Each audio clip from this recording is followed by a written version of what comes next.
ನಮಸ್ಕಾರ ಎಲ್ಲರೂ ಆರಾಮಾಗಿದ್ದೀರಾ ಅಂತ ಅನ್ಕೋತೀನಿ. ನಾನು ಕೂಡ ಆರಾಮಾಗಿದ್ದೀನಿ. ನನ್ನ ವಿಡಿಯೋನ ಯಾರೆಲ್ಲ ಸಬ್ಸ್ಕ್ರೈಬ್ ಮಾಡ್ತೀರಾ ನೋಡ್ತಿದ್ದೀರಾ, ಬೇಗ ಹೋಗಿ ಸಬ್ಸ್ಕ್ರೈಬ್ ಮಾಡ್ಕೊಳ್ಳಿ. ಆ್ಯಂಡ್ ಆಲ್ರೆಡಿ ಸಬ್ಸ್ಕ್ರೈಬ್ ಆಗಿರೋರಿಗೆ thank you so much. So ವಿಡಿಯೋನ ತಡ ಮಾಡೋದು ಬೇಡ, ಆದಷ್ಟು ಬೇಗ ಶುರು ಮಾಡೋಣ. ಸೊ ಎಲ್ರಿಗೂ ನನ್ನ ಚಾನಲ್ಗೆ ಸ್ವಾಗತ.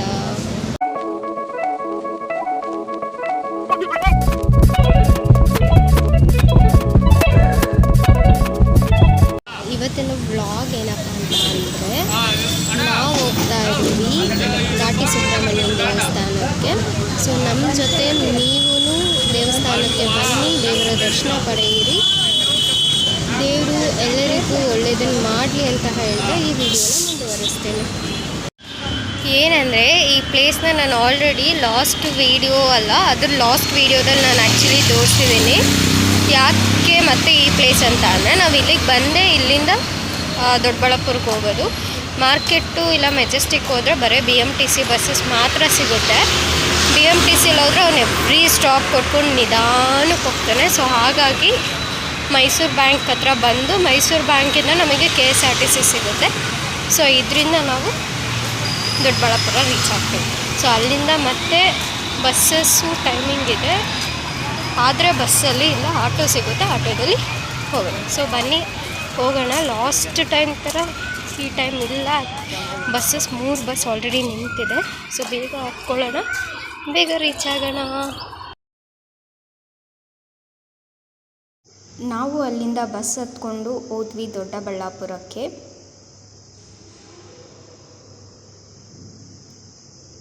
ಹಾಗೆ ದೊಡ್ಡಬಳ್ಳಾಪುರದಿಂದ ನಾವು ಹೋಗಿದ್ದು ಶ್ರೀ ಘಾಟಿ ಸುಬ್ರಹ್ಮಣ್ಯ ಸ್ವಾಮಿ ದೇವಸ್ಥಾನಕ್ಕೆ.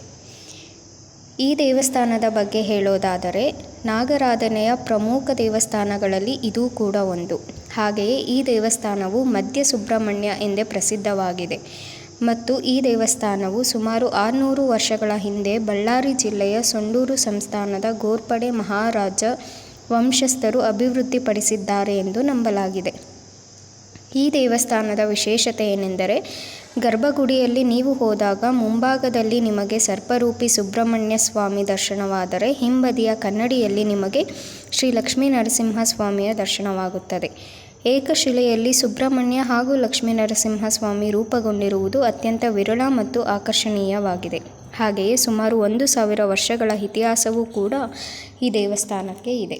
ಹಾಗೂ ಇಲ್ಲಿ ದಾಸೋಹ ವ್ಯವಸ್ಥೆಯೂ ಇದೆ. ಇಷ್ಟು ಘಾಟಿ ಸುಬ್ರಹ್ಮಣ್ಯ ಸ್ವಾಮಿ ದೇವಸ್ಥಾನದ ಕಿರು ಪರಿಚಯ. ದರ್ಶನ ಮುಗಿಸ್ಕೊಂಡು ಮನೆಗೆ ಹೋಗಬೇಕಾದ್ರೆ ಏನು ಮಳೆ ಬಂತು ಅಂದರೆ, ಇಡೀ ಬೆಂಗಳೂರು ರೋಡ್ಗಳು ಕೆರೆ ಆಗಿಬಿಟ್ಟಿದ್ವು. ನಿನ್ನೆ ವಿಡಿಯೋ ಏನು ಮಾಡೋಕ್ಕಾಗಿಲ್ಲ, ಯಾಕಂತಂದರೆ ನೈಟ್ ಬಂದು ತುಂಬ ಲೇಟ್ ಆಗಿತ್ತು ಆ್ಯಂಡ್ ಕರೆಂಟ್ ಸಹ ಇರಲಿಲ್ಲ. ಹಾಗಾಗಿ ನಿನ್ನೆ ವಿಡಿಯೋ ಏನು ಮಾಡೋಕ್ಕಾಗಿಲ್ಲ.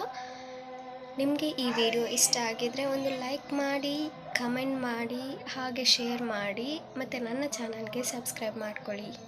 Thank you all for watching.